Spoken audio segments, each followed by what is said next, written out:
Um gorila se viu obrigado a enfrentar um leão e, apesar dessa batalha parecer impossível, isso não é clickbait.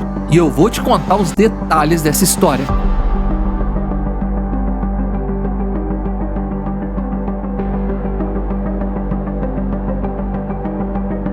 É verdade que em natureza esse confronto dificilmente se desencadearia, pois apesar de ambas as espécies residirem em continente africano, os gorilas estão nas montanhas, enquanto leões na parte mais baixa, principalmente em savanas. Não há registros de leões e gorilas tendo algum tipo de desavenças em zoológicos. Afinal, se dois brutamontes desses lutassem, seria praticamente impossível um ser humano intervir sem se ferir gravemente, ou até perder sua vida. Por isso, de forma geral, recintos de grandes felinos e grandes primatas são colocados distantes um do outro. Mas então, onde um gorila teria enfrentado um leão? O ano de 1929 foi marcado por uma grande crise proveniente dos Estados Unidos. Conhecido como o período histórico chamado de a Grande Depressão, esse marco foi a maior recessão econômica do século XX. A crise atingiu todos os países, até mesmo na Europa, e o desemprego e pobreza chegaram a níveis estratosféricos para a época. O mercado de circos de entretenimento era forte até então, mas sem pessoas para pagar as entradas dos espetáculos, a maior parte desses empreendimentos vieram à falência. E os animais, que eram muito usados em apresentações, foram os primeiros a sofrerem as consequências. Os circos mais responsáveis conseguiram realocar seus animais em zoológicos ou venderem para homens ricos e excêntricos.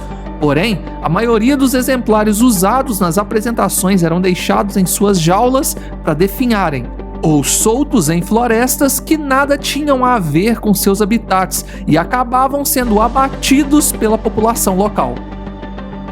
O circo Francês Bonheur estava prestes a encerrar suas apresentações pelos mesmos motivos.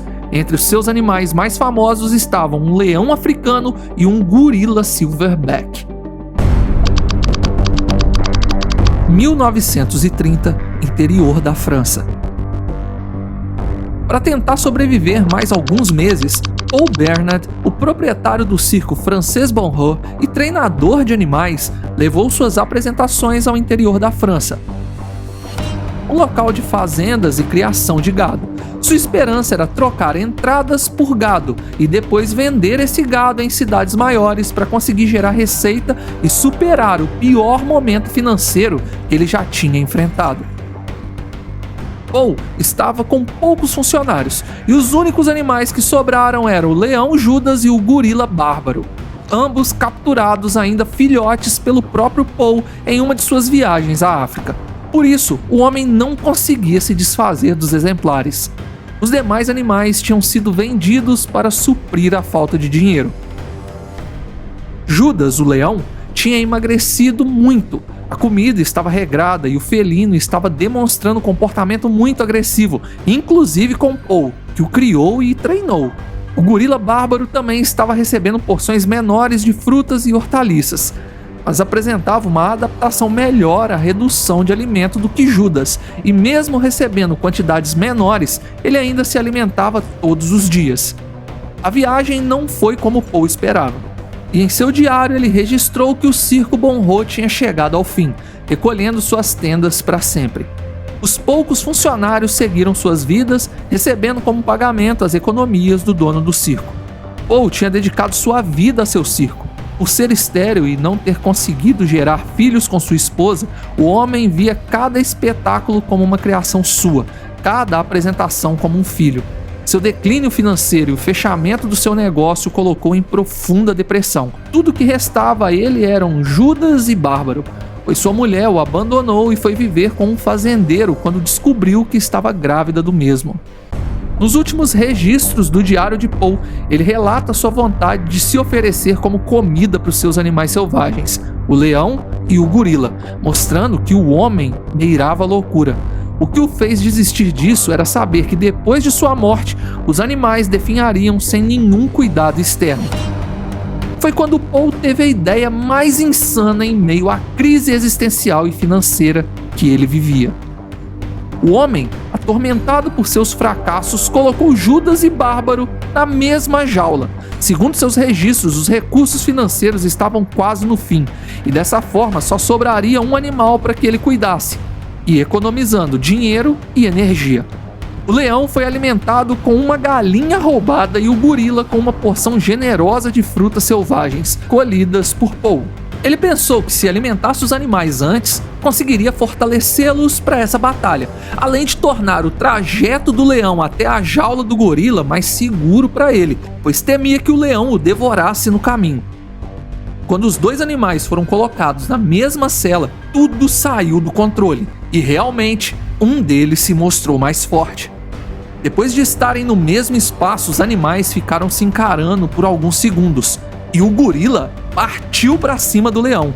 Hoje podemos explicar isso facilmente. Gorilas não suportam contato visual, eles se sentem desafiados, enquanto o leão pode analisar primeiro a situação olhando atentamente seu opositor, e por isso foi Bárbaro, o gorila, que atacou primeiro. Mas na época, Paul atribuiu a sessão de socos do primata ao fato do animal aparentar estar mais forte fisicamente. Bárbaro fechou seus punhos sobre o leão Judas, fazendo parecer que ele era superior. Porém, demorou apenas alguns segundos para o jogo virar.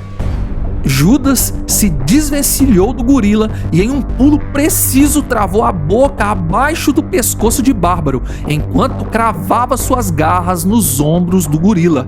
O primata tentou tirá-lo com seus habilidosos braços e ainda acertou alguns golpes na lateral do leão. Isso não foi o suficiente para o felino abrir a boca. O gorila foi abatido depois de alguns minutos, aparentemente por ter ficado sem ar devido à pressão da mandíbula do leão. Judas se alimentou de seu rival e foi levado por um outro circo que estava de passagem pela região depois de alguns dias desse ocorrido fatal. Paul registrou tudo em seu diário, que teve algumas páginas expostas no Museu de História Natural de Londres. Infelizmente, as informações sobre como foi o final da vida do velho homem não foi encontrada em nenhum registro. Mas por que um leão enfraquecido e magro conseguiu ganhar de um gorila que, apesar da redução de alimentação, aparentava estar melhor de saúde do que o felino? Bem, nós vamos te explicar. Primeiro é importante falar que provavelmente o leão Judas tenha ficado muito ferido, quem sabe até com algumas costelas quebradas. E sim, ele poderia ter lesionado a coluna se o golpe do gorila tivesse pegado no local correto para ocasionar tal lesão. Então talvez Judas teve um pouco de sorte. Porém, nesse caso, o leão ainda era superior ao primata por algumas questões. Paul estava em uma região rural, e arrumar comida para o gorila era mais fácil do que para um leão. Então, apesar de ter suas porções de comida reduzidas, o gorila ainda se alimentava mais vezes, fazendo ele ter mais energia e aparentar estar melhor, enquanto, na verdade, seu corpo já deveria estar sofrendo com a falta de minerais que fortificam seus músculos, ou seja, sua força provavelmente estava sendo diminuída. O leão, por sua vez, estava comendo pouco, o que fazia economizar energia, guardando uma explosão de agilidade para quando ele tivesse certeza que a refeição estaria à sua disposição. Ele não atacou seu criador, talvez pelo vínculo estabelecido, ou talvez porque tinha acabado de comer uma galinha, ou quem sabe qual foi a forma que o homem utilizou de levar o leão até o recinto do gorila. Talvez Paul tivesse em suas mãos um chicote que o leão Judas cresceu aprendendo a temer. Chegando lá, o leão continuou poupando energia e a utilizou em sua totalidade quando o primata atacou primeiro. O objetivo do leão não foi em nenhum momento revidar os golpes e mostrar superioridade, como é instintivo de um gorila fazer. O objetivo do leão era somente um: sobreviver. E para isso, ele precisava abater seu opositor, mesmo levando golpes enquanto seus dentes e garras estavam cravados sobre a pele fina do gorila, que sim, é uma desvantagem grande aqui. Não podemos generalizar, mas entre uma máquina feita para caçar e abater e um primata forte, mas que não é um predador, o felino, no caso o leão, levaria vantagem na maioria das vezes. Um fato é que nunca saberemos se as páginas do diário de Paul Bernard eram realmente as memórias de um homem angustiado e falido, uma fantasia de alguém que gostaria de ser conhecido ou uma história nunca publicada por algum autor famoso. Me conta a sua opinião aqui nos comentários e não saia desse vídeo sem deixar o seu like. Obrigado por assistir, fui!